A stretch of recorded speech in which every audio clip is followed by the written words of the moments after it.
Introduction. The voters must have been happy after the election was over. For months, they had endured vicious attacks made by members of two warring parties against each other, as time and time again issues were ignored in favor of personal attacks. One party was seen as caring more about the interest of the wealthy and supporting bankers and businesses. The other party was supposed to favor the working man, the farmer, and small businessman trying to eke out a living. The first party was said to be in the back pocket of America's most recent enemy, while the other party was much too devoted to the nation's first, even though many of its policies had changed since their first alliances ended. Then there were the candidates.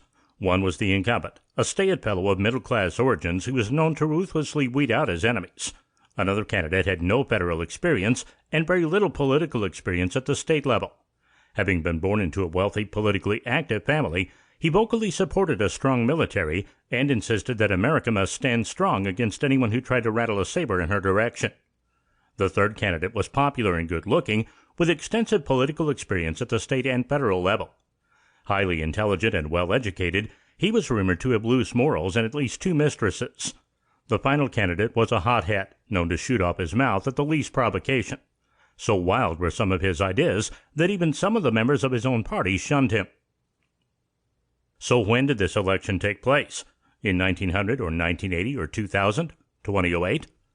Though people characterize politics as nasty today, this election took place more than 200 years ago, during a time when America was supposedly a kinder and more gracious place.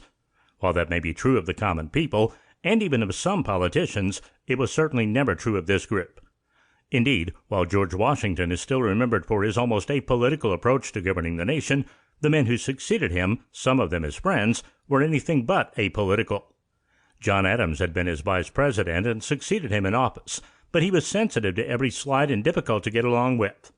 Charles Pinckney had fought nobly under Washington's command during the Revolutionary War, but that did not mean that he would hesitate in spreading vicious rumors about another candidate, Thomas Jefferson, who hailed from Washington's home state and shared his love of farming.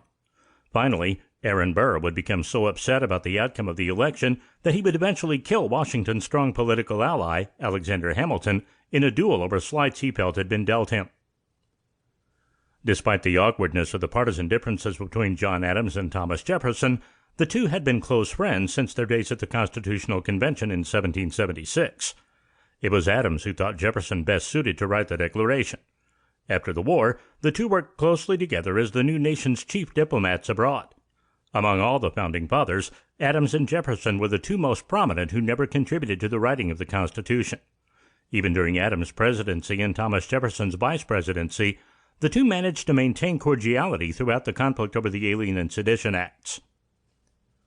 The election of 1800, however, effectively ended the friendship. Jefferson won the election, albeit narrowly, and denied Adams the second term he coveted. Adams escaped to Massachusetts and left a curt note about the state of the White House stables behind. No congratulations were exchanged, and the two men did not speak to one another for over a decade afterwards. Jefferson's election to the presidency also left an important electoral legacy. By 1800, the Alien and Sedition Acts had made Adams an unpopular president, especially in the South. Without formal parties to effectively nominate candidates in a president-vice president ticket, the Democratic Republicans had two nominees, Thomas Jefferson and New York's Aaron Burr, who had been tapped to serve as Jefferson's vice president. Once the Electoral College cast its ballots, Jefferson and Burr had the same number of electoral votes with 73, while Adams came in third with 65. This was, however, a mix-up.